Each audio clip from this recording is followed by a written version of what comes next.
Les sols en marbre de l'hôtel Crimson Rose semblaient s'incliner sous mes pieds, chaque pas résonnant trop fort dans mon esprit, embrumé par le vin.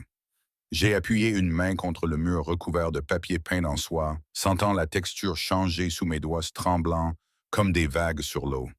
Le gala de collecte de fonds en bas était étouffant.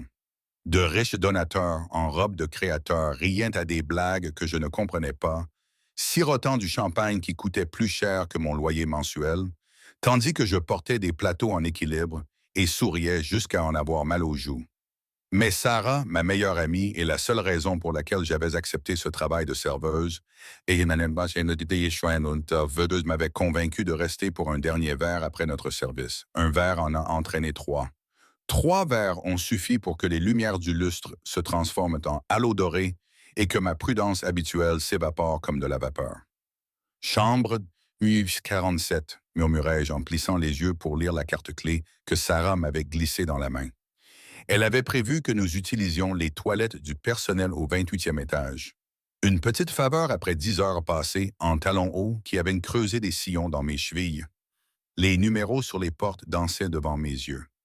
2043, 2045, 2047.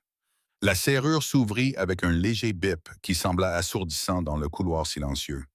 Je trébuchai à l'intérieur, retirant ces instruments de torture déguisés en chaussures, avant même que la porte ne se referme derrière moi. La pièce était sombre, éclairée uniquement par les lumières de la ville qui filtraient à travers les fenêtres au ras du sol. Mais quelque chose semblait différent, plus lourd.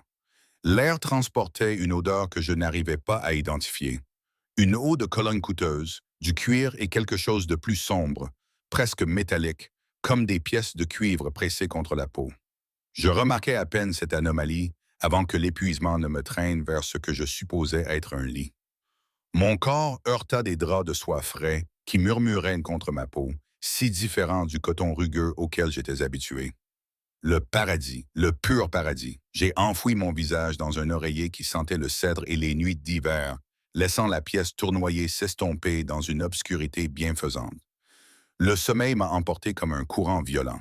Je ne savais pas combien de temps s'était écoulé quand je l'ai senti. Le mouvement du matelas, la présence soudaine d'un autre corps. Mon cerveau embrumé par l'alcool a enregistré la chaleur avant le danger. La chaleur d'une autre personne rayonnant contre mon dos. Puis vint le bras, lourd et possessif, qui s'enroula autour de ma taille et me tira contre une poitrine qui semblait sculptée dans la pierre. J'ouvris les yeux, mais la pièce resta sombre. La panique transperça le brouillard alcoolisé comme une lame transperce la soie. Ce n'était pas la chambre des employés. Ce n'était pas Sarah qui dormait à côté de moi. Le corps derrière moi était trop grand, trop solide, trop indéniablement masculin. J'ai essayé de bouger, mais le bras s'est resserré avec une force désinvolte, comme si ma lutte était attendue et tout à fait féodale. Un son grave a grondé depuis la poitrine pressée contre ma colonne vertébrale. Ce n'était pas tout à fait un mot, plutôt une reconnaissance endormie de ma présence. Non, a dit d'une voix, rauque de sommeil, mais empreinte d'une autorité qui m'a coupé le souffle. Ce mot unique n'était pas fort, mais il a résonné dans mes os. Tu es venu à moi. Reste. Mon cœur battait à toute rompre contre mes côtes. J'aurais dû crier. J'aurais dû me débattre. Mais quelque chose dans cette voix, dans son assurance absolue, me paralysait. La main posée sur ma taille s'élargit, les doigts couvrant l'espace entre mes côtes et ma hanche avec une familiarité choquante, comme s'il m'avait déjà tenu ainsi 1000 fois auparavant. Ma voix n'était qu'un murmure, brisé et effrayé. Je me suis trompé de chambre. Non. Ses lèvres effleurèrent le lobe de mon oreille, envoyant une décharge électrique le long de ma colonne vertébrale. Tu es exactement là où tu dois être. Ces mots auraient dû me terrifier. Ils me terrifiaient, mais sous la peur se cachait autre chose. Quelque chose que je ne voulais pas examiner dans l'obscurité, avec les bras d'un inconnu autour de moi. Son pouce dessinait de lents cercles sur mon ventre. Son toucher était à la fois réconfortant et revendicatif, doux mais totalement possessif. « S'il te plaît, murmurai-je. Même si je ne savais plus vraiment ce que je suppliais, il me serra encore plus fort contre lui, éliminant le moindre espace entre nous. Je pouvais sentir chaque partie de son corps, le tissu coûteux de sa chemise, le rythme régulier de son cœur contre mon omoplate. Quand il reprit la parole, sa voix avait quelque chose qui ressemblait presque à de l'émerveillement. Tu sens le jasmin et la pluie, murmura-t-il, son nez suivant la courbe de mon cou. Et tu trembles comme un oiseau pris au piège. Cette comparaison me fit me figer. Pris au piège, c'est exactement ce que j'étais. Je dois y aller, dis-je, essayant d'insuffler de la force à ma voix, mais échouant lamentablement. Non. Le mot était simple, définitif. Sa main quitta ma taille pour s'emmêler dans mes cheveux. Ses doigts glissèrent entre mes mèches avec une douceur qui contrastait avec la fermeté de son ton. Dors. Nous parlerons au lever du soleil. Tu ne peux pas, si je peux. La certitude contenue dans ces deux mots était absolue. Et je le suis. J'aurais dû me battre plus fort. J'aurais dû crier, griffer, faire n'importe quoi plutôt que de laisser le sommeil m'emporter à nouveau. Mais la chaleur qui m'entourait, l'étrange sentiment de sécurité malgré le danger évident, le vin qui obscurcissait encore mon jugement, tout cela s'est ligué pour me ramener dans les ténèbres. Quand je me suis réveillé, l'aube peignait la pièce de nuances argentées et roses. Le bras avait disparu, mais je sentais des yeux posés sur moi. Je me suis retourné lentement, le cœur battant à toute rompre. Il était assis dans un fauteuil en cuir à côté du lit, parfaitement immobile, me regardant avec une intensité qui me donnait la chair de poule. La lumière du matin révélait ce que l'obscurité avait caché, un visage qui aurait pu être sculpté par un maître sculpteur, tout en angle vif et en beauté brutale. Il ne devait pas avoir beaucoup plus de 30 ans, mais ses yeux renfermaient des siècles de connaissance, de violence, de contrôle absolu. Des cheveux noirs tombèrent sur son front, légèrement ébouriffés, la seule chose qui semblait le rendre vaguement vulnérable. Il portait un pantalon noir et une chemise blanche, partiellement déboutonnée, révélant une poitrine marquée de cicatrices qui racontaient des histoires que je ne voulais pas connaître. Sur la table à côté de lui se trouvait un pistolet, posé là comme un livre, et deux téléphones portables qui s'allumaient sans cesse pour lui signaler des messages qu'il ignorait. Bonjour, Bletsa. Sa voix, à la lumière du jour, était plus douce que dans l'obscurité, cultivée et précise, avec une légère trace d'accent que je ne parvenais pas à identifier. Tu as bien dormi dans mon lit? Je remontais les draps jusqu'à mon menton, réalisant soudain que je portais toujours mon uniforme de serveuse, une jupe noire et un chemisier blanc, désormais complètement froissé. Je vous ai dit que je me suis trompé de chambre. Je dois partir. Il se pencha en avant, les coudes sur les genoux, et sourit. Ce n'était pas un sourire aimable. C'était le sourire d'un prédateur qui avait déjà choisi sa proie. Tu es entré dans ma suite privée, Carrara. Tu t'es glissé dans mon lit. Tu as pressé ton corps souple contre le mien et tu as soupiré comme si tu avais trouvé ton chez-toi. Il fit une pause, laissant chaque mot faire son effet. Et maintenant, tu penses pouvoir simplement t'en aller.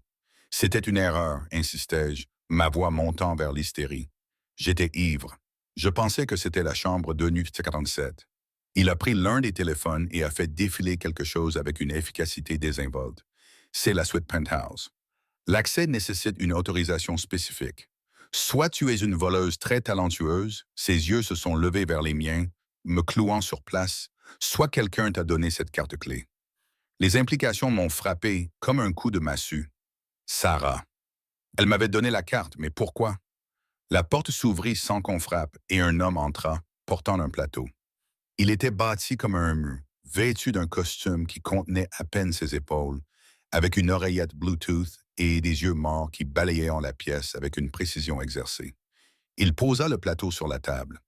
Espresso, pâtisserie fraîche, fruits, sans me regarder une seule fois, puis il sortit aussi silencieusement qu'il était entré. Le petit déjeuner, dit mon ravisseur d'un ton agréable, comme si nous étions de vieux amis. Tu dois avoir faim. Qui êtes-vous? La question jaillit de ma bouche, désespérée et effrayée. Il se leva, se déplaçant avec une grâce qui semblait impossible pour quelqu'un d'aussi clairement dangereux.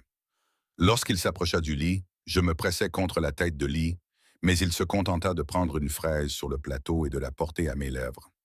Mange, ordonna-t-il doucement. Je détournai le visage. Non. Sa main libre attrapa mon menton, me forçant à le regarder. De si près, je pouvais voir les reflets dorés dans ses yeux sombres, la fine cicatrice qui traversait son sourcil gauche, l'absence totale de pitié dans son expression. Je ne me répète pas. Bledsoe mange. Quelque chose dans son ton me disait qu'il ne s'agissait pas de la fraise. Il s'agissait d'obéissance, d'établir clairement qui détenait le pouvoir dans cette pièce. Mon estomac se noua de peur et d'autres choses que je refusais de nommer. Lorsque j'ouvris la bouche et le laissai me donner le fruit, ses pupilles se dilatèrent légèrement tandis que je mordais dedans, le jus tachant mes lèvres. Il regarda ma bouche avec une intensité qui me fit monter la chaleur dans le cou. « Bonne fille », murmura-t-il, son pouce essuyant le jus d'un geste si doux que mes yeux en brûlèrent. « Je m'appelle Dante Moretti, et toi, petit oiseau qui t'es envolé dans ma cage, tu vas tout me dire. » Ce nom ne me disait rien à l'époque. J'étais juste une fille qui cumulait 3 emplois pour pouvoir se payer un studio dans le pire quartier de la ville, qui envoyait chaque mois de l'argent à sa mère malade, qui n'avait même jamais eu de contravention pour excès de vitesse. Je ne savais pas que le nom de Dante Moretti faisait se signer les hommes et leur faisait regarder par-dessus leur épaule. Je ne savais pas que sa famille contrôlait la moitié du milieu criminel de la ville, que sa parole faisait loi dans des endroits où la police n'osait pas s'aventurer. Tout ce que je savais, c'est que j'avais commis une terrible erreur et que l'homme qui m'observait avec des yeux avides et possessifs n'avait aucune intention de me laisser partir. « Je ne sais rien », murmurai-je. Il sourit à nouveau, et cette fois, son sourire atteignit ses yeux, transformant son visage en quelque chose d'encore plus dangereux. Une beauté promettant la destruction. « Alors là, nous commencerons par ton nom. » Il s'assit sur le lit à côté de moi, suffisamment près pour que je puisse sentir sa chaleur. « Et pourquoi quelqu'un enverrait une créature innocente comme toi dans l'antre du monstre? »« Emma, » murmurai-je, mon nom ressemblant à une capitulation sur ma langue. « Emma Chen. » Les yeux de Dante s'assombrirent, reflétant ce qui semblait être de la satisfaction. Il tendit la main et repoussa une mèche de cheveux derrière mon oreille avec une douceur qui contrastait avec tout le reste. « Emma, » répéta-t-il comme s'il savourait chaque syllabe. « Et qui t'a donné la carte-clé, Emma? »« Mon amie Sarah. Elle travaille ici. Elle travaillait ici dans la coordination d'événements. » Mes mots se bousculèrent dans ma bouche. Elle m'a dit que c'était des toilettes du personnel. Je jure que je n'ai pas remarqué Sarah Millbrook. Son expression ne changea pas, mais quelque chose dans l'air changea, devenant plus froid. Il prit l'un de ses téléphones, tapa rapidement quelque chose, puis le reposa. Blonde, la vingtaine, conduit une Honda argentée. La terreur me serra la poitrine. « Je t'en prie, ne lui fais pas de mal. Elle a probablement juste pris la mauvaise carte-clé. » C'était une erreur involontaire. Le rire de Dante était doux et totalement dépourvu d'humour. « Il n'y a pas d'erreur involontaire dans mon monde, Bledsoe. Seulement des actions calculées et des gens athées stupides pour les commettre. » Il se dirigea vers la fenêtre, sa silhouette encadrée par le soleil matinal. « Ton ami fournit des informations à Marcus Castellano depuis 3 mois. Les listes d'invités, les rotations de sécurité, les codes d'accès.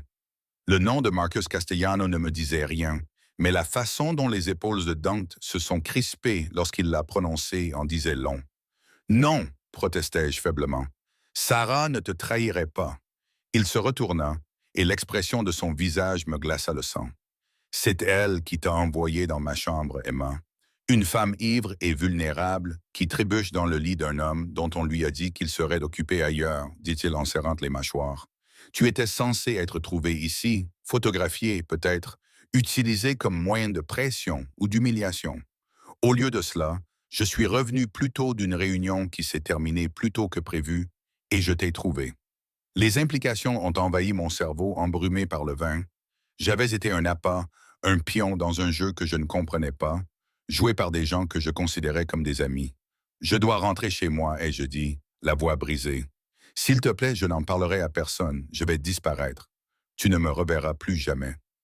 Dante a traversé la pièce en 3 enjambées, m'a saisi le menton et m'a forcé à le regarder dans les yeux. Tu crois que je vais te laisser partir après que tu aies été dans mon lit? Après que tu aies vu mon visage? Après que ton odeur se soit imprégnée dans mes draps? Son pouce a tracé le contour de ma lèvre inférieure avec une lenteur possessive. Tu ne vas nulle part, petit oiseau. Pas avant que j'aie décidé quoi faire de toi. Les larmes me brûlaient les yeux, mais je refusais de les laisser couler. Tu ne peux pas me garder ici. Ah bon? Il relâcha mon menton, mais sa main se posa sur ma gorge. Ses doigts enserraient ma délicate colonne sans appuyer, simplement posée là comme un collier. Je suis propriétaire de cet hôtel, Emma. Je suis propriétaire de l'immeuble où tu vis, ce studio minable de Mitchell Street, avec l'ascenseur cassé et les rats dans les murs. Je sais que ta mère est dans une maison de retraite, que tu croules sous les dettes, que tu as fait tous les choix désespérés possibles pour rester à flot. Chaque mot était un clou dans mon cercueil. Il avait déjà enquêté sur moi, probablement pendant que je dormais. La prise de conscience de mon piège m'a coupé le souffle. S'il te plaît, ai-je murmuré. Son expression s'est légèrement adoucie. Quelque chose qui ressemblait presque à du regret a traversé son visage. Tu répètes ce mot comme s'il avait un pouvoir. Il s'est penché vers moi, ses lèvres effleurant ma tempe. Le seul pouvoir ici est le mien, mais je ne suis pas un monstre, contrairement à ce que tu penses. Je ne te ferai pas de mal, Emma. À moins que tu ne m'y obliges, alors laisse-moi partir. Non. Le mot était doux mais catégorique. Tu es sous ma protection maintenant, que tu le veuilles ou non. Avant que je puisse assimiler cette déclaration, son téléphone vibra. Il y jeta un coup d'œil et son expression se durcit, devenant terrifiante. Mes hommes ont trouvé Sarah. Elle est en train d'être interrogée. Une nausée m'envahit. Qu'est-ce que cela signifie? Cela signifie qu'elle explique en détail son accord avec Castiano. Il se leva et boutonna sa chemise avec des gestes efficaces. Marco te conduira à ma résidence. Tu resteras là-bas pendant que je m'occupe de cette situation. Ta résidence? Je me précipitai hors du lit, mes pieds nus frappant la moquette moelleuse. Je ne vais nulle part avec toi. La main de Dante jaillit, agrippant mon poignet avec une force contrôlée. Il me tira contre sa poitrine, suffisamment près pour que je puisse voir la lueur dangereuse dans ses yeux. Tu as deux choix, Bletsa. Viens de ton plein gré ou je te porterai hors d'ici sur mon épaule. De toute façon, tu es à moi maintenant. Et maintenant. La possessivité dans sa voix aurait dû me répugner. Au lieu de cela, une partie brisée de mon psychisme y répondit, la reconnaissant comme une forme tordue de sécurité dans un monde qui venait de se révéler bien plus dangereux que je ne l'avais imaginé. Pourquoi? La question sortit de manière saccadée. Pourquoi t'en soucies-tu? Quelque chose passa sur son visage. De la surprise peut-être, ou de la reconnaissance. Sa main libre s'est levée pour caresser ma joue, son pouce effleurant ma pommette avec une douceur dévastatrice. Parce qu'à partir du moment où tu t'es blotti dans mes bras hier soir, tu es devenu ma responsabilité. Parce que tu m'as regardé ce matin avec de la peur. Oui, mais aussi avec quelque chose de pur, quelque chose que je n'ai pas vu depuis une décennie. Parce que, a-t-il ajouté après une pause, semblant lutter contre quelque chose en lui, parce que je l'ai choisi. Et ce que je revendique, je le garde. 20 minutes plus tard, je me retrouvais à l'arrière d'un SUV noir aux vitres si teintées que le monde extérieur devenait flou. Marco, le mur de muscles qui m'avait apporté mon petit déjeuner, conduisait en silence, tandis qu'un autre homme tout aussi intimidant était assis sur le siège passager. Tous deux portaient des écouteurs et avaient le regard vide de ceux qui ont commis des actes terribles sans perdre le sommeil. J'avais eu le droit de prendre mes chaussures et mon sac, rien de plus. Dante m'avait regardé m'habiller avec une attention prédatrice, puis m'avait remise à ses hommes avec des instructions que je n'avais pas été autorisé à entendre. Le véhicule glissait dans la circulation matinale, prenant des virages qui nous éloignaient du centre-ville et nous conduisait vers les collines où vivaient les vieilles fortunes derrière des grilles et des murs. Mon téléphone vibra dans mon sac, c'était mon manager au restaurant, qui se demandait probablement pourquoi je ne m'étais pas présenté pour mon service du matin. Je tendis la main pour le prendre, mais Marco croisa mon regard dans le rétroviseur. Monsieur Moretti a dit pas d'appel. Je dois prévenir mon travail, c'est déjà fait. Sa voix était neutre, dénuée d'émotion. Tu es en congé indéfini, rémunéré. La désinvolture avec laquelle il le dit, comme si le fait que Dante réorganise toute ma vie était parfaitement normal, me fit trembler les mains. Je regardais par la fenêtre, voyant mon indépendance, mon libre arbitre, ma liberté disparaître à chaque kilomètre. Les portes qui s'ouvriraient enfin devant nous étaient en fer forgé et mesuraient 3,6 mètres de haut, surmontées de pointes décoratives qui étaient probablement plus fonctionnelles qu'ornementales. L'allée serpentait à travers des jardins soigneusement entretenus, dignes d'une couverture de magazine, menant à un manoir qui faisait paraître modeste le penthouse de l'hôtel. « Descendez, dit Marco en ouvrant ma porte. Je posai le pied sur les pavés, tendant le cou pour admirer la structure de 3 étages en pierre claire et aux fenêtres cintrées. Elle semblait tout droit sortie de l'aristocratie européenne, avec ses lignes élégantes et sa richesse d'antan. Du lierre grimpait sur un mur et une fontaine jaillissait dans l'allée circulaire. Le bruit de l'eau soulignait d'une certaine manière le silence absolu qui entourait la propriété. La porte d'entrée s'ouvrit avant que nous l'atteignions. Une femme d'une 50aine d'années, aux cheveux argentés et vêtue d'une robe noire impeccable, apparut, l'expression professionnellement neutre. Mademoiselle Chen, je suis Madame Castiano, la gouvernante. Bienvenue. Ce nom me fit trébucher. Castiano, comme Marcus. Aucun lien. Ses lèvres s'amincirent. C'est un nom courant. Veuillez me suivre. L'intérieur du manoir était tout en contraste. Des meubles anciens côtoyaient des œuvres d'art modernes. Des sols en marbre sous des lustres en cristal. Une beauté construite sur les fondations d'une violence ancienne.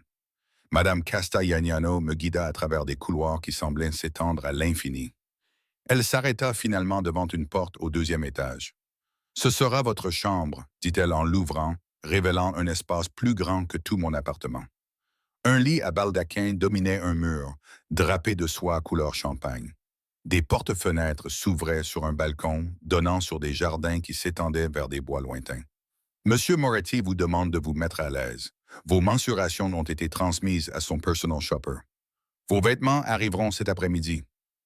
Mes mensurations, cette violation de mon intimité, rendit ma voix aiguë. Comment peut-il... Monsieur Moretti est très méticuleux. Elle se dirigea vers une commode et ouvrit les tiroirs pour me montrer qu'ils étaient déjà remplis d'articles de base, d'articles de toilette, de sous-vêtements à ma taille et de pyjamas. Le déjeuner est à 13 H, le dîner à 19 H. Vous êtes libre de vous déplacer dans la maison et le parc, mais son regard croisa le mien avec une compassion surprenante. N'essayez pas de partir, ma chère. Pour votre propre sécurité. Elle me laissa seule dans ma cage dorée. Je passais l'heure suivante à explorer ma prison. La salle de bain était obscène, avec une douche en marbre assez grande pour 4 personnes. Une baignoire qui pouvait servir de petite piscine. Des serviettes si douces qu'elles ressemblaient à des nuages. Le placard était vide, mais immense, attendant d'être rempli de vêtements que je n'avais pas choisis, que je n'avais pas mérités, que je ne voulais pas. J'ai essayé les portes du balcon, elles n'étaient pas verrouillées. La chute était importante, mais pas impossible. Je pouvais voir des gardes, discrets mais présents, se déplacer dans les jardins en contrebas. L'un d'eux leva les yeux, croisa mon regard et toucha son oreillette. Message reçu. J'étais surveillé. Mon téléphone vibra à nouveau. Cette fois, quand je le consultais, il y avait un nouveau message provenant d'un numéro inconnu. L'établissement de soins de ta mère a reçu un paiement couvrant les 2 prochaines années. Elle a été transférée dans une chambre privée avec des soins infirmiers 24 heures sur 24. Ce n'est pas de la gentillesse, Emma, c'est une assurance. Comporte-toi bien, et elle restera à l'aise. Si tu t'enfuis, je la transfère dans un établissement où on se souviendra à peine de lui donner à manger. D. Le téléphone glissa de mes mains tremblantes et tomba bruyamment sur le sol en marbre. Il avait menacé ma mère avec désinvolture efficacement, sans élever la voix ni lever la main. C'était le vrai Dante Moretti. Pas l'homme qui m'avait tendrement serré dans ses bras dans l'obscurité, mais le monstre qui contrôlait des vies comme des pièces d'échecs. Je m'effondrais sur le lit, laissant enfin couler mes larmes. Je pleurais ma stupidité, d'avoir fait confiance à Sarah, de m'être saoulé et d'avoir sombré dans un cauchemar dont je ne pouvais me réveiller. Je pleurais parce que, au cours des dernières heures, j'avais commencé à ressentir autre chose que de la peur lorsque Dante me regardait. Et cela me terrifiait plus que tout. Lorsque mes sanglots se calmèrent enfin, je me retrouvais à fixer mon reflet dans le miroir de l'autre côté de la pièce. Du mascara coulait sur mes joues. Mes cheveux étaient en bataille et mes yeux étaient rouges et gonflés.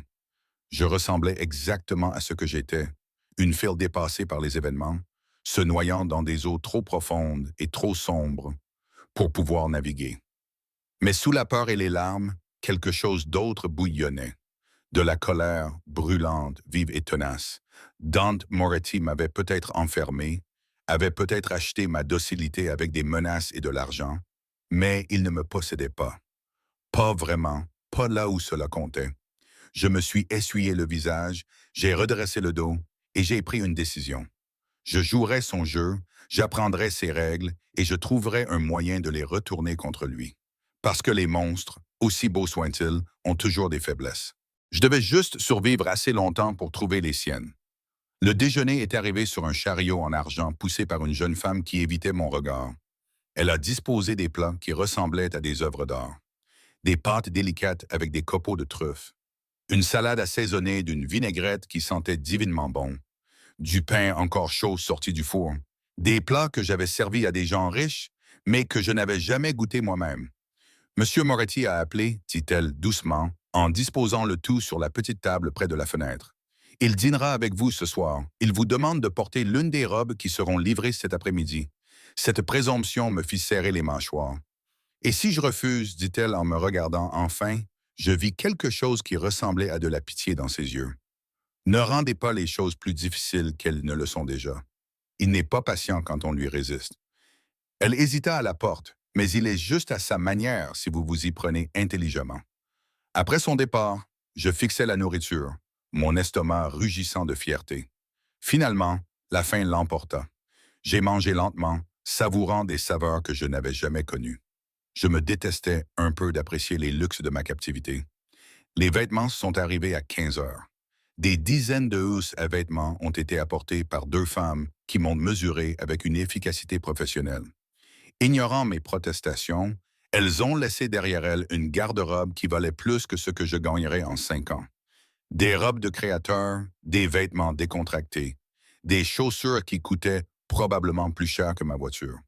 Tout était à ma taille, choisi par quelqu'un qui comprenait mieux que moi ma couleur, ma silhouette, mon style. J'ai choisi la robe la plus simple pour le dîner. Bleu marine, décolleté modeste, ourlette juste au-dessus des genoux.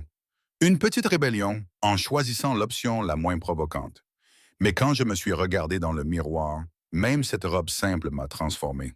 Le tissu ondulait comme de l'eau, la coupe soulignant les courbes que je cachais habituellement sous des uniformes amples et des jeans achetés dans des friperies. Dante est arrivé à 19 heures pile, je l'ai entendu avant de le voir. Des pas dans le couloir, des murmures, puis le silence. Il a frappé à ma porte, une courtoisie dont il n'avait pas besoin, un geste qui, d'une certaine manière, n'a fait qu'empirer les choses. Entrez, ai-je dit, fier que ma voix ne tremble pas. Il est entré et l'atmosphère a changé. Il s'était douché et changé depuis ce matin. Il portait maintenant un pantalon gris anthracite et une chemise noire qui soulignait sa silhouette mince et dangereuse. Ses cheveux étaient légèrement humides et je sentais le parfum de son eau de Cologne. Ce même parfum de cèdre et de nuit d'hiver qui s'était accroché à son oreiller. Ses yeux me parcoururent lentement, minutieusement, avec une appréciation qui me fit monter la chaleur dans le cou. Magnifique, murmura-t-il, même si tu serais belle en tout ou sans rien. Je croisai les bras sur ma poitrine. C'est de ça qu'il s'agit.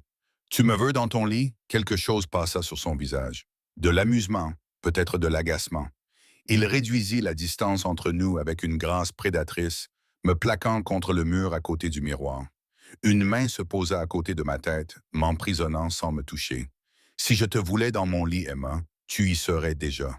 Sa voix était basse, intime. Il s'agit de te protéger pendant que je nettoie le gâchis causé par ton ami. Marcus Castiano ne pardonne pas facilement. Sarah lui a donné des informations qui m'ont coûté 3 cargaisons et 2 bons hommes. Quand il découvrira que sa petite espionne a été compromise, il cherchera un moyen de pression. Et toi? Sa main libre vint tracer le contour de ma mâchoire. Tu es la cible parfaite, la fille innocente qui est tombée par hasard dans ma vie. Il t'utiliserait pour m'atteindre. C'est donc ça, la protection. J'ai essayé de paraître sceptique, mais sa proximité faisait battre mon cœur à un rythme que je ne voulais pas reconnaître. Protection, possession.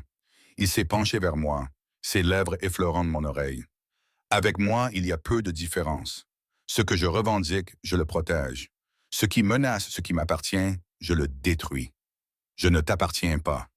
Son rire était sombre et riche. Continue à te dire ça, Bletsa. Peut-être que tu finiras par y croire. Il s'est reculé, m'offrant son bras avec une courtoisie d'antan qui contrastait avec tout le reste. Viens, le dîner refroidit. La salle à manger pouvait accueillir 20 personnes, Mais la table était dressée pour deux, intime malgré sa grandeur. Des bougies scintillaient entre les verres en cristal, projetant des ombres dansantes sur les murs ornés de tableaux que je soupçonnais d'être des originaux. Dante était ma chaise, ses mains s'attardant sur mes épaules avant de prendre place lui-même. Le personnel apparaissait et disparaissait comme des fantômes, servant des plats dont je ne pouvais nommer les noms. Dante m'observait tout au long du repas, me posant des questions qui semblaient anodines mais ne l'étaient pas, sur mon enfance, ma mère, mes rêves. Je répondais avec prudence, ne révélant rien d'important, tandis qu'il révélait tout à travers ce qu'il ne disait pas. Il avait grandi dans cette maison. Son père était dans les affaires, un euphémisme qui ne nécessitait aucune traduction. Sa mère était morte quand il avait 12 ans, une tragédie qu'il avait mentionnée une fois avant de la balayer immédiatement. Mais j'avais vu la douleur ancienne briller dans ses yeux. Il avait hérité de son empire à 25 ans, lorsque son père avait été tué, et avait passé les 5 années suivantes à consolider son pouvoir par des méthodes qu'il n'avait pas détaillées. « Tu as peur de moi », a-t-il dit au milieu du plat principal en posant son verre de vin. « Mais tu ne t'enfuis pas. » « Pourquoi ?» J'ai soutenu son regard. « Tu as menacé ma mère. Où pourrais-je m'enfuir? Tu pourrais essayer. » Il s'est penché en arrière, m'observant. D'autres l'ont fait. Ils réussissent rarement, mais la tentative elle-même révèle le caractère. « C'est ce que tu veux? Que je m'enfuis pour que tu puisses me poursuivre? » Son sourire était lent et dangereux. « Je veux que tu restes parce que tu le choisis, mais nous savons tous les deux que ce n'est pas encore le cas. » Il s'est levé, a contourné la table pour se placer derrière ma chaise. Ses mains se sont posées sur mes épaules, ses pouces traçant la courbe de mon cou. « À la place, je me contenterai que tu restes parce que tu es assez intelligente pour reconnaître la sécurité lorsqu'elle t'est offerte. Ce n'est pas de la sécurité, c'est une cage. Une cage avec des draps en soie et une protection contre des hommes qui font bien pire que de t'emprisonner. » Son souffle agita mes cheveux. Sarah a parlé avant de mourir. Emma, elle a tout dit à Marcus, y compris qu'elle t'avait envoyé dans ma chambre. Il pense que tu es ma faiblesse maintenant, mon point faible. Les mots « avant de mourir » résonnaient dans ma tête, me donnant la nausée. Tu l'as tué? Non. Ses mains se resserrèrent légèrement. C'est Marcus qui l'a fait. Une fois qu'il a compris qu'elle avait été compromise, il m'a envoyé un message avec son corps, une déclaration de guerre utilisant le cadavre de ton ami comme papier à lettres. Je me suis éloigné brusquement de son contact, me levant si rapidement que ma chaise s'est renversée en arrière. « Vous êtes des monstres. Tous. » Oui. Il ne l'a pas nié, n'est-ce pas? Mais c'est moi le monstre qui se dresse entre vous et des monstres pires encore. Souviens-toi de ça, Bletsa, avant de décider que je suis ton ennemi. Cette nuit-là, je n'arrivais pas à dormir. Je faisais les 100 pas dans ma cage dorée, usant le tapis moelleux, sursautant au moindre bruit. Vers minuit, j'entendis des pas dans le couloir devant ma porte. Ils s'arrêtèrent, je retins mon souffle, mais la personne continua son chemin. Le lendemain matin, Madame Castagnano m'a informé que Dante était parti avant l'aube pour affaires et ne reviendrait pas avant le soir. J'ai passé la journée à explorer le manoir sous le regard attentif des gardes qui apparaissaient dès que je m'aventurais trop loin. Dans la bibliothèque, j'ai trouvé des photos cachées dans un tiroir, Dante enfant, avec une belle femme aux cheveux noirs qui devait être sa mère. Il riait, elle avait les bras autour de lui, l'amour était évident dans chaque ligne de leur corps. Le garçon sur la photo avait une lueur dans les yeux que l'homme que je connaissais avait perdu en cours de route. Il n'aime pas que les gens voient ça. Je me suis retourné et j'ai vu Marco dans l'embrasure de la porte. Son expression était indéchiffrable. Je ne voulais pas être indiscrète. Tout le monde l'est. Il s'y atteint. Marco est entré dans la pièce avec un calme surprenant pour un homme de sa taille. Mais ses photos, elle était la dernière personne à le voir comme un être humain plutôt que comme une arme. Après sa mort, il est devenu ce qu'il devait être pour survivre. Pourquoi me dis-tu cela? Les yeux de Marco ont croisé les miens, et j'ai vu quelque chose d'inattendu. De l'inquiétude. Parce qu'il te regarde comme il la regardait, comme si tu étais quelque chose de précieux dans un monde de choses brisées. Et cela fait de toi soit quelqu'un de très chanceux, soit quelqu'un de très condamné. Je n'ai pas encore décidé laquelle des deux. Il m'a laissé seul avec des photos et des implications que je ne voulais pas examiner. Dante est revenu ce soir-là couvert de sang. J'étais dans le jardin quand j'ai entendu le tumulte. Des SUV rugissant dans l'allée, des hommes criant. Le chaos organisé d'une crise. J'ai couru vers la maison, le cœur battant à tout rompre, et j'ai trouvé Dante aidé à sortir d'un véhicule par Marco et deux autres hommes. Son côté gauche était trempé de sang, qui avait transformé sa chemise blanche en une tache cramoisie. Son visage était pâle mais calme, la mâchoire serrée contre la douleur qu'il refusait d'exprimer. Lorsque ses yeux ont croisé les miens à travers la cour, quelque chose dans son expression a changé, s'est presque adouci. Emma, mon nom sur ses lèvres sonnait comme un soulagement. Retourne à l'intérieur. Au lieu de cela, j'ai couru vers lui, poussé par un instinct plus ancien que la raison, dépassant les grades, dépassant le bon sens. Je me suis approché de lui, mes mains agitées inutilement au-dessus de ses blessures. Tu es blessé. Tu dois aller à l'hôpital. Pas d'hôpitaux. Sa main a attrapé la mienne, glissante et chaude de sang. Trop de questions. Nous avons un médecin de garde. Mais à l'intérieur, l'ordre était adouci par la façon dont son pouce caressait mon poignet.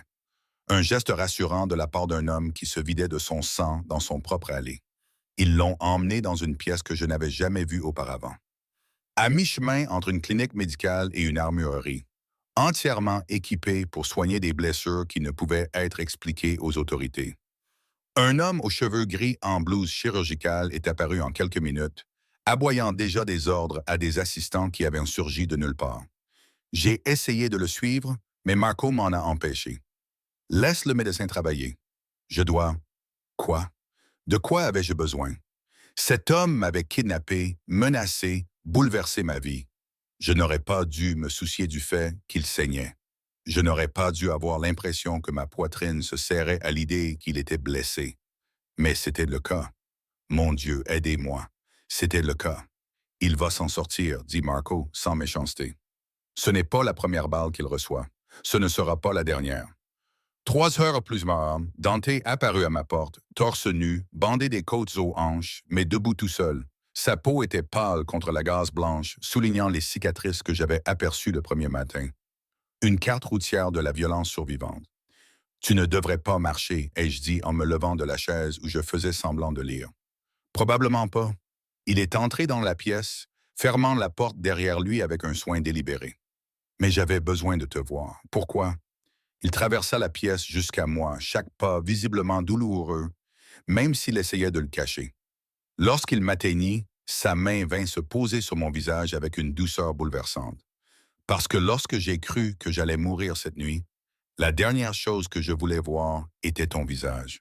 Parce que tu as couru vers moi alors que tu aurais dû t'enfuir. Parce que son pouce traça le contour de ma lèvre inférieure.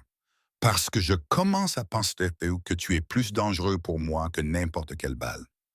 Mon souffle s'est arrêté. Dante. Il m'a embrassé. Pas brutalement ni avec insistance, mais doucement, presque comme pour me questionner. Ses lèvres se sont posées sur les miennes avec une tendresse qui m'a fait monter les larmes aux yeux. J'aurais dû le repousser. Je devais me rappeler qu'il était mon ravisseur, mon geôlier, le monstre qui avait bouleversé ma vie. Au lieu de cela, je l'ai embrassé en retour. Mes mains ont trouvé ses épaules nues, en prenant soin de ses blessures, et j'ai mis tout mon cœur dans ce baiser. La peur, la colère, la confusion et quelque chose de dangereusement proche du désir. Il a gémi contre ma bouche, approfondissant le baiser, sa main s'emmêlant dans mes cheveux avec une avidité possessive. Lorsque nous nous sommes enfin séparés, tous deux haletants, son front reposait contre le mien. « Tu es à moi, Emma », a-t-il murmuré. « Dis-le, je devrais refuser. Je devrais préserver les derniers lambeaux de ma dignité et de mon indépendance. » Mais avec son sang encore sous mes ongles et son goût sur mes lèvres, j'ai murmuré la vérité qui me terrifiait. « Je suis à toi. » Les 6 semaines suivantes se sont estompées comme des aquarelles sous la pluie. Magnifiques, terrifiantes et impossibles à retenir. Dante guérissait lentement, obstinément, refusant de se reposer autant que le médecin le lui avait prescrit. Je me retrouvais dans sa chambre presque toutes les nuits, au début sous prétexte de vérifier ses bandages, mais finalement simplement parce qu'aucun de nous ne pouvait plus dormir séparément. Il me serrait contre sa poitrine, en prenant soin de sa blessure en voie de guérison, et nous parlions dans l'obscurité. Il me parlait de sa mère, de son amour pour le jardinage et l'opéra, de la façon dont elle avait essayé de le protéger du monde de son père jusqu'à ce que le cancer l'emporte. Je lui ai parlé de la mienne, de l'accident vasculaire cérébral qui l'avait laissé incapable de parler, de la façon dont je m'étais épuisé à essayer de payer ses soins, de mon échec malgré tout jusqu'à ce qu'il intervienne. Tu n'as pas échoué, m'a-t-il murmuré une nuit, ses doigts traçant des motifs sur mon épaule nue. Nous avions franchi cette dernière ligne 3 jours après qu'il eût été blessé. Une collision entre le besoin et la peur, et quelque chose qu'aucun de nous ne voulait nommer. Tu te noyais et personne ne t'a lancé de corde. Je suis juste celle qui l'a remarqué. Tu l'as remarqué parce que je suis littéralement tombé dans ton lit. Son rire a résonné dans sa poitrine et dans la mienne. Le destin a un sens de l'humour tordu. Il a déposé un baiser sur ma tempe, mais je ne me plains pas de la méthode utilisée. Pendant la journée, pendant que Dante s'occupait de ses affaires, j'explorais ma nouvelle existence. Madame Cassiano m'a appris quel vin accompagnerait quel plat.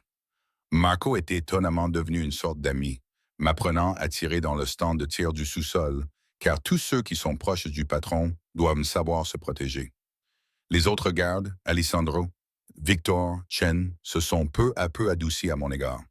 Leur méfiance initiale s'est transformée en une acceptation protectrice. Je faisais désormais partie du monde de Dante, et cette prise de conscience aurait dû me terrifier plus qu'elle ne l'a fait. Mais ce sont les nuits qui m'ont détruite. La possessivité de Dante en privé était absolue et écrasante. Il parcourait chaque centimètre de mon corps avec une attention respectueuse. Il murmurait des mots doux en italien que je ne comprenais pas, mais que je ressentais dans mes tripes. Il était à la fois doux et exigeant, me traitant comme quelque chose de précieux qu'il avait peur de briser, mais qu'il ne pouvait s'empêcher de toucher. Tu penses trop fort, m'a-t-il dit un soir, alors qu'il m'avait trouvé sur mon balcon, en train de regarder le coucher de soleil. Il m'a enlacé par derrière, le menton posé sur mon épaule. Qu'est-ce qui te trouble, Bletsa? Cela ne peut pas durer. Les mots m'échappèrent avant que je puisse les retenir. Quelle que soit la nature de notre relation, elle repose sur des menaces, la captivité et le choix. Il me tourna vers lui, ses mains encadrant mon visage. Tu pourrais partir, Emma. Je n'ai pas verrouillé ta porte depuis 3 semaines. Les gardes ont pour ordre de te laisser partir si tu le demandes. Mon cœur s'est arrêté. Quoi? J'étais sincère quand je parlais de protection. Mais je ne te garderai pas prisonnière si tu veux vraiment partir. Je continuerai à prendre soin de ta mère quoi qu'il arrive. Tu es libre de partir. Son pouce caressa ma joue et je vis quelque chose de vulnérable dans ses yeux. Une peur qu'il essayait de cacher, mais je te demande de rester. Non pas parce que je t'y oblige, mais parce que tu le veux. Tu as menacé ma mère. J'ai assuré son avenir. Il y a une différence. Il s'est légèrement reculé, me laissant de l'espace pour respirer. Je ne vais pas prétendre avoir joué franc jeu au début. Ce n'est pas le cas. Mais entre ce premier matin et aujourd'hui, cela est devenu réel pour moi. Tu es devenu réel, et j'ai besoin de savoir si c'est réel pour toi aussi, ou si tu ne fais que survivre en attendant de pouvoir t'échapper. Je l'ai regardé fixement, ce magnifique monstre qui m'avait enlevé et qui, d'une manière ou d'une autre, m'avait donné envie de rester. Je ne sais plus ce qui est réel. Alors, trouve la réponse. Il a déposé un baiser sur mon front, d'une douceur poignante. J'attendrai. Je suis un homme patient quand il le faut. Cette nuit-là, je suis resté éveillé longtemps après que Dante se soit endormi à côté de moi, son bras lourdement posé sur ma taille, même dans l'inconscience. Je pouvais partir. Il m'avait donné ce choix, ce pouvoir. Je pouvais m'éloigner de ce conte de fées tordu et retourner à mon ancienne vie de lutte et de survie. Mais mon ancienne vie me semblait désormais être un rêve, quelque chose qui était arrivé à quelqu'un d'autre. Et l'idée de quitter Dante, de ne plus jamais sentir ses bras autour de moi, de ne plus jamais l'entendre murmurer mon nom dans l'obscurité, me faisait mal au cœur, comme si je perdais quelque chose que j'avais encore le lendemain matin. Je tombais amoureuse de mon ravisseur et je ne savais pas comment me sauver. La crise survint un mardi. J'étais à la bibliothèque, recroquevillé avec un livre que je ne lisais pas vraiment, lorsque Marco fit irruption dans la pièce avec une urgence qui me glaça le sang. Nous devons vous déplacer immédiatement. Il me tirait déjà par les jambes pour me mettre debout. Les hommes de Castiano ont attaqué l'un de nos entrepôts. Ils viennent ici. Où est Dante? Il s'en occupe. Il m'a envoyé te chercher pour t'emmener dans la salle de sécurité. Marco m'a propulsé dans le couloir où 4 autres gardes étaient apparus, tous armés et tendus. Ils ne passeront pas nos défenses, mais il ne prend aucun risque avec toi. Nous avions parcouru la moitié du grand escalier lorsque les fenêtres ont explosé. Des éclats de verre ont plu comme une neige mortelle, tandis que des balles déchiraient le hall d'entrée. Marco m'a jeté au sol, son corps recouvrant le mien alors que le monde basculait dans la violence. J'ai entendu des cris, des coups de feu, le bruit humide des balles touchant la chair. Quelqu'un a hurlé. Un des hommes de Dante, je pensais, mais je ne pouvais en être sûr à cause du bourdonnement dans mes oreilles. Restez baissé. Marco m'a relevé quand il y a eu une accalmie, me portant pratiquement dans ses bras pour descendre les marches restantes. Nous avons atteint la cuisine avant que j'entende la voix qui m'a glacé le sang. Où est-elle? L'accent était prononcé, italien, mais différent du ton raffiné de Dante, plus rude, plus cruel. La fille. Où est-ce la petite Marcus Castiano de Moretti? Ça ne pouvait être que ça. Marco m'a poussé vers une porte cachée derrière une étagère du garde-manger. Pièce sécurisée. Le code est 0412. Ne sors pas avant que Dante ou moi venions te chercher. Marco, va-t'en. Il m'a poussé à l'intérieur et j'ai entendu le verrou se fermer derrière moi avant que ses pas ne s'éloignent. La pièce sécurisée était petite, en béton, éclairée par un éclairage de secours. Des écrans montraient différentes parties de la maison. Toutes étaient désormais remplies d'hommes armés qui se battaient, saignaient, mouraient. J'ai cherché frénétiquement Dante dans ce chaos, mais je ne l'ai pas trouvé. Puis un écran a clignoté, montrant le hall d'entrée. Dante se tenait au milieu du carnage, flanqué de ses gardes restants, face à un homme qui ne pouvait être que Marcus Castellano. Il discutait, mais je n'avais pas le son. J'ai observé le visage de Dante, froid, impassible, ne laissant rien transparaître, tandis que Marcus gesticulait violemment, visiblement furieux. Puis Marcus a sorti un téléphone, a montré quelque chose à Dante sur l'écran et a souri. L'expression de Dante n'a pas changé, mais j'ai vu sa main se crisper sur son âme. Quoi que Marcus lui ait montré, c'était mauvais. L'écran s'est éteint. Je ne sais pas combien de temps j'ai attendu dans ce tombeau de béton. J'écoutais les coups de feu s'estomper jusqu'au silence. Puis plus rien. Chaque minute me semblait durer des heures. J'ai essayé le code sur la porte à plusieurs reprises, mais elle ne s'ouvrait pas de l'intérieur. J'étais piégé, impuissant, imaginant tous les scénarios terribles possibles. Lorsque la porte s'est enfin ouverte, j'ai failli m'effondrer de soulagement. Mais ce n'était pas Dante qui se tenait là. C'était un homme que je n'avais jamais vu, jeune, au regard froid, avec un pistolet pointé directement sur ma poitrine. Derrière lui se tenait Marcus Castellano, plus âgé que je ne l'avais imaginé, aux cheveux gominés et élégants dans un costume qui coûtait probablement plus cher qu'une voiture. Emma Chen, dit Marcus d'une voix douce et cultivée. Enfin, vous êtes beaucoup plus jolie que votre photo ne le laissait supposer. Je reculai jusqu'à heurter le mur. Où est Dante? Indisposé, Marcus entra dans la pièce sécurisée, laissant son homme garder la porte. Nous avons eu une conversation fascinante, lui et moi, sur la loyauté, sur les conséquences, sur ce qui se passe quand quelqu'un prend quelque chose qui m'appartient. Je n'appartiens à personne. Son rire était cruel. Ma chère, vous m'apparteniez dès l'instant où Sarah Millbrook a accepté de vous envoyer dans le lit de Moretti. Vous étiez mon investissement, mon futur levier. Imagine ma surprise quand Dante a décidé de te garder au lieu de simplement t'utiliser. Il m'a contourné lentement. Un prédateur évaluant sa proie. Mais peut-être que c'est mieux ainsi. Te tuer devant lui fera bien plus mal que n'importe quelle balle. La terreur a glacé mon sang. Il te tuera pour ça. Il essaiera. Marcus m'a attrapé le bras, me laissant des bleus, mais d'abord il te regardera mourir. Il t'entendra supplier, et il saura que tous ceux qui l'aiment finissent par le quitter d'une manière ou d'une autre. Il m'a traîné hors de la pièce sécurisée, à travers des couloirs jonchés de cadavres que j'essayais de ne pas regarder de trop près. Mon esprit tournait à toute vitesse, cherchant des issues de secours, des armes, n'importe quoi. Mais j'étais désarmé et entouré d'hommes qui tuaient pour gagner leur vie. Nous sommes arrivés dans le hall d'entrée et je l'ai vu. Dante était agenouillé au milieu de la pièce, tenu en joue par deux hommes de Marcus.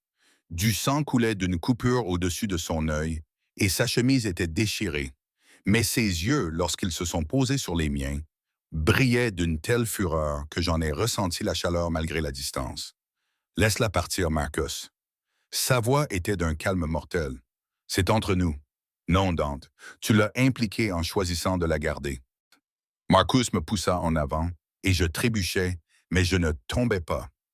Tu as toujours été sentimental, comme ton père. C'est ce qui l'a tué aussi. Dante serra les mâchoires. Touche-la et je passerai le reste de ma vie à te faire supplier la mort. Tu me menaces alors que tu es à genoux. Marcus sortit un pistolet et le pressa contre ma tempe. Le métal était froid. C'était fini.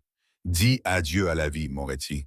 Tout s'est passé très vite. Dante a bougé à une vitesse incroyable, échappant d'une manière ou d'une autre à ses gardes. Des coupes de feu ont éclaté. J'ai senti Marcus tressaillir à côté de moi. Le pistolet est tombé de ma tempe alors qu'il s'effondrait. Du sang chaud m'a éclaboussé le visage et je crois que je criais, mais je ne pouvais rien entendre à cause du bourdonnement dans mes oreilles. Des bras puissants m'ont enlacé, m'ont tiré vers le bas et m'ont protégé alors que le chaos éclatait au-dessus de nos têtes. Je connaissais ces bras, cette odeur, ce battement de cœur contre mon dos. Je te tiens. Dante souffla contre mes cheveux. Je te tiens, Bletsa. Tu es en sécurité. Lorsque les coupes de feu cessèrent, lorsque le silence s'abattit comme la neige, Dante m'aida à me relever. Marcus gisait mort à nos pieds, ainsi que la plupart de ses hommes. Le hall d'entrée ressemblait à un massacre, ce qui était sans doute le cas. Ne regarde pas, m'a dit Dante en tournant mon visage vers sa poitrine. Accroche-toi à moi. J'ai agrippé sa chemise, mes mains tremblant si violemment que j'avais du mal à la tenir. J'ai cru qu'il allait te tuer. J'ai cru qu'elle... Il a déposé des baisers sur mes cheveux, mon front, mes joues baignées de larmes. Je vais bien. Tu vas bien. C'est fini. Mais ce n'était pas fini. Pas vraiment. Car lorsque Marco apparut, boitant mais vivant, et commença à organiser le nettoyage tandis que les sirènes de police hurlaient au loin avant d'être mystérieusement détournées, je compris la vérité. C'était le monde de Dante. La violence, le sang et des hommes mourant dans d'élégants halls d'entrée. Et j'avais choisi d'y rester. Je l'avais choisi malgré tout. Emmène-moi à l'étage, murmurai-je contre sa poitrine. S'il te plaît, j'en ai besoin. J'en ai besoin, comprit-il, sans que j'aie fini ma phrase, me prenant dans ses bras malgré ses blessures. Malgré le sang et le chaos, il me porta jusqu'à ma chambre en empruntant le grand escalier. Notre chambre, en réalité, puisque je n'avais pas dormi seul depuis des semaines. Il me déshabilla doucement, lavant le sang de Marcus sur ma peau avec de l'eau chaude et ses mains tendres. Puis, il me serra dans ses bras pendant que je m'effondrais, submergé par un choc différé qui me laissait haletante. « Je suis là », murmura-t-il encore et encore. « Je suis là et je ne te lâcherai pas. » Bloc au 5 final. Les semaines qui suivirent l'attaque se fondirent dans une étrange nouvelle normalité. Les hommes de Dante nettoyèrent le manoir, remplaçant les fenêtres brisées et le marbre taché de sang, jusqu'à ce qu'il ne reste plus aucune trace de la violence qui s'était produite. La mort de Marcos Castellano a été qualifiée d'assassinat mafieux, ce qui était techniquement le cas. Les membres restants de son organisation ont soit prêté allégeance à Dante, soit disparu d'une manière dont je n'ai pas cherché à connaître les détails. J'aurais dû être traumatisé. J'aurais dû m'enfuir dès que j'ai pu me tenir debout sans trembler. Au lieu de cela, je me suis retrouvé à m'accrocher davantage au monstre qui m'avait sauvé, qui me regardait comme si j'étais la seule lumière dans son monde sombre. « Tu penses encore trop fort », m'a dit Dante un matin, en me trouvant dans le jardin où j'avais pris l'habitude de passer mes après-midi. Le printemps était arrivé, transformant le terrain en une explosion de couleurs que sa mère aurait adorée. Je me suis tourné vers lui. Cet homme beau et dangereux qui, d'une manière ou d'une autre, possédait des parties de moi dont je ne soupçonnais même pas l'existence. Je pense rester. Quelque chose a vacillé dans ses yeux, un espoir féroce et brillant, contrairement à l'envie de fuir comme j'aurais dû le faire il y a des mois. Je me suis blotti dans ses bras, le laissant m'envelopper comme une armure. Je suis censé avoir peur de toi, de cette vie, mais au lieu de cela, je ne cesse de m'enfoncer davantage. Sa main s'est levée pour s'emmêler dans mes cheveux, inclinant mon visage vers le sien. « Alors tombe, Bletsa, je te rattraperai. Je te rattraperai toujours. » Il m'a embrassé avec une tendresse douloureuse. « Épouse-moi. » Je me suis reculé, certaine d'avoir mal entendu. « Quoi, épouse-moi » Il l'a répété, plus fort cette fois. « Officialise notre union. Rende-la éternelle. Laisse-moi te donner mon nom, ma protection, tout ce que j'ai. Son pouce a tracé le contour de ma mâchoire. Je sais que c'est fou. Je sais que je devrais te laisser plus de temps, être plus normal, mais je n'ai jamais été doué pour renier ce que je veux. Et je te veux pour toujours. Mon cœur battait à tout rompre dans ma poitrine. Dante, c'est fou, on se connaît à peine. Je sais que tu pleures devant les films tristes, mais tu fais semblant de ne pas le faire. Je sais que tu envoies la moitié de ton argent de poche à des associations caritatives pour enfants de manière anonyme. Je sais que tu as le vertige, mais que tu es quand même allé sur le balcon pour voir le coucher du soleil. Je sais exactement le son que tu fais quand je te touche ici. Sa main traça un chemin qui me fit halter. Et je sais que je réduirai cette ville en cendres avant de laisser quoi que ce soit te faire du mal. Alors dis-moi, Emma, que dois-je savoir d'autre? Je le fixais du regard. Cet homme qui m'avait volé et qui, d'une manière ou d'une autre, m'avait donné envie d'être volé. La partie rationnelle de mon cerveau me criait des avertissements, mais mon cœur traître et stupide, me murmurait « Oui, d'accord », soufflai-je. Ses yeux s'écarquillèrent légèrement. « D'accord, oui, je t'épouserai. » J'ai ri de l'absurdité de la situation. Je dois être folle. Nous sommes tous les deux fous. Il m'a alors embrassé, profondément et avec possession, y mettant tout son cœur jusqu'à ce que je ne me souvienne plus pourquoi j'avais pensé refuser. Quand nous nous sommes enfin séparés, tous deux haletants, il a posé son front contre le mien. « Je t'aime », a-t-il dit. Ces mots étaient rugueux et maladroits, comme s'il ne les avait jamais prononcés auparavant. Je ne pensais plus en être capable. Mais tu es entré dans ma vie, ivre et terrifié. Et depuis, tu m'as bouleversé. Je t'aime aussi. Cet aveu m'a donné l'impression de sauter d'une falaise. C'était terrifiant et exaltant. Même si tu es un criminel et un monstre, et que tu m'as littéralement kidnappé, je préfère être courtisé de manière agressive. Son sourire était purement malicieux. Et tu es entré dans ma chambre, tu te souviens? Ivre par erreur. La meilleure erreur de ma vie. Il a sorti une boîte de sa poche, en velours ancienne, clairement quelque chose de précieux. À l'intérieur se trouvait une bague qui m'a coupé le souffle. Un saphir bleu profond entouré de diamants, serti dans du platine qui avait été poli par le temps. Elle appartenait à ma mère et à sa mère avant elle. C'est la seule chose de valeur que mon père n'a jamais touchée, vendue ou échangée. Elle lui avait fait promettre qu'elle irait à quelqu'un qui en serait digne quand je la trouverais. Des larmes me brûlaient les yeux quand il l'a glissée à mon doigt. Elle m'allait parfaitement, comme si elle m'avait attendu. Elle est magnifique. Tu es magnifique. Il a embrassé mes jointures juste au-dessus de la bague. Et la mienne, Ocean. Enfin, complètement à moi. Nous nous sommes mariés 2 semaines plus tard dans le jardin du manoir, sous les mêmes arbres où sa mère avait planté des roses des décennies auparavant. Il n'y avait aucun invité, à l'exception de ses hommes de confiance et de Madame Castellano, qui a pleuré pendant toute la cérémonie. Dante portait un costume sombre qui le faisait ressembler à un prince issu d'un conte de fées dangereux. Et je portais une robe en soie ivoire que Madame Castellano jurait que sa mère aurait adorée. Marco était le témoin étonnamment ému pour quelqu'un qui gagnait sa vie en tuant des gens.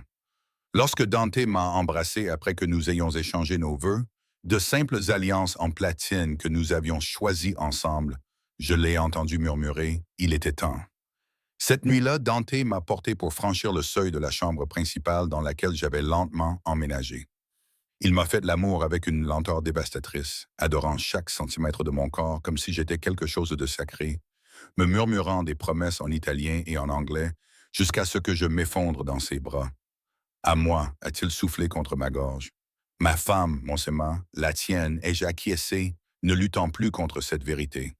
Toujours la tienne. La vie en tant que femme de Dante n'avait rien à voir avec ce que j'avais imaginé. Oui, il y avait des menaces qui se concrétisaient et étaient éliminées avant même que je sache qu'elles existaient grâce à sa protection paranoïaque. Oui, il y avait de la violence dont il essayait de me protéger, mais que j'apercevais inévitablement dans des jointures ensanglantées et des appels téléphoniques tendus au milieu de la nuit. Mais il y avait aussi de la beauté. Dante me gâtait en m'emmenant dans des villes que je n'avais rêvé que de visiter. J'apprenais l'italien pour pouvoir comprendre quand il me murmurait des mots doux dans l'obscurité. Je le regardais s'adoucir lentement, le monstre devenant plus humain au fil des mois. J'ai commencé à faire du bénévolat dans un refuge pour femmes.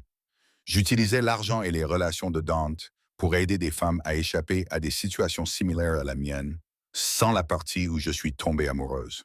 Il n'a jamais remis en question mon besoin d'avoir un but au-delà de celui d'être sa femme. Il n'a jamais essayé de me transformer en quelqu'un que je n'étais pas. Et puis, 5 ans après cette nuit d'ivresse qui a tout changé, j'ai découvert que j'étais enceinte. Je lui ai annoncé dans le jardin le jour de l'anniversaire de notre première rencontre. Il m'avait fait la surprise de m'offrir une moto vintage parfaitement restaurée. Je lui avais mentionné une fois, quelques mois auparavant, que j'avais toujours voulu apprendre à conduire. Le fait qu'il se soit souvenu d'un détail aussi insignifiant me faisait encore chaud au cœur. J'ai quelque chose à te dire, lui ai-je dit, en le regardant régler les rétroviseurs de la moto avec un enthousiasme enfantin que je lui voyais rarement. Si c'est à propos de la couleur du casque, je peux le faire changer. Je suis enceinte. Il s'est figé au milieu de son geste, puis s'est lentement tourné vers moi. Quoi? J'ai sorti le test de ma poche et le lui ai tendu comme une preuve. Presque 8 semaines, je voulais être sûr avant de te le dire. Pendant un instant, il m'a simplement regardé et je ne pouvais pas déchiffrer son expression. La peur m'a envahi, et s'il ne voulait pas d'enfant, nous n'en avions jamais vraiment discuté, trop pris l'un par l'autre pour penser à agrandir notre petit monde dangereux. Puis il a parcouru la distance qui nous séparait en 2 enjambées et s'est agenouillé devant moi. Ses mains se sont posées avec une attention respectueuse sur mon ventre encore plat, et lorsqu'il a levé les yeux vers moi, des larmes coulaient sur son visage. Un bébé, a-t-il murmuré. Notre bébé? Un immense soulagement m'a envahi. Tu es heureux? Heureux? Il a ri, d'un rire brisé et magnifique. Emma, tu m'as tout donné. Une raison d'être meilleur, de vouloir plus que le pouvoir et la vengeance. Et maintenant, sa voix se brisa. Maintenant, tu me donnes une famille. Quelque chose que je ne pensais plus jamais avoir après la mort de ma mère. Il se leva, m'attira dans ses bras et m'embrassa avec une tendresse désespérée.